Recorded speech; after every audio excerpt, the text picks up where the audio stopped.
Hello friends, Radhe Radhe. मैं अपने YouTube channel संगम सार में आप लोगों का स्वागत और अभिनंदन करती हूँ।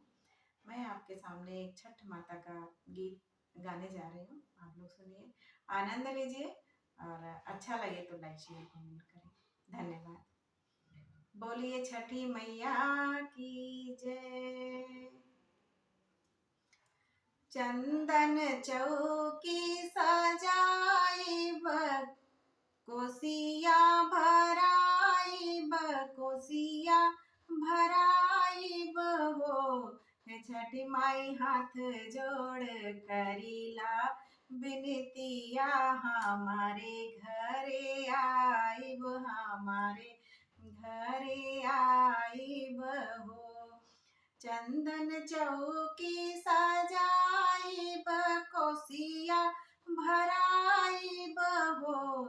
हे छठी माई हाथ जोड़ करीला बिनतिया, हमारे घरे आइब हमारे घरे आइब हो। जोड़े जोड़े नारियल मंगइब त सुपवा सजइब त सुपवा सजइब हो।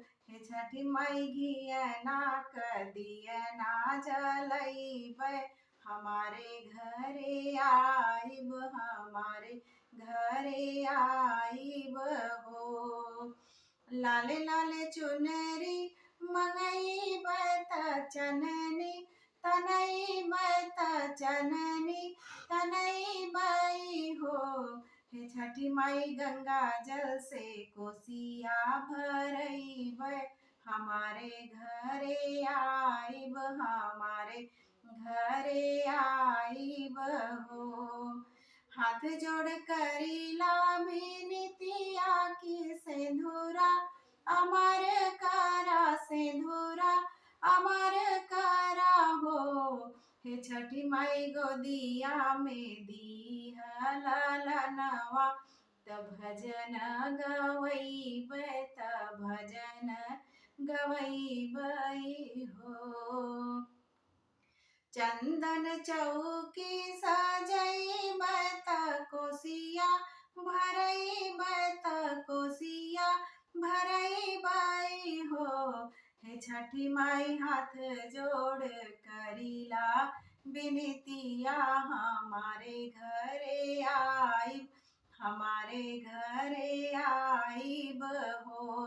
हे छठ माई हाथ जोड़ करीला बिनतिया, हमारे घरे आइब हमारे घरे आइब हो। बोलिए छठ माता की जय।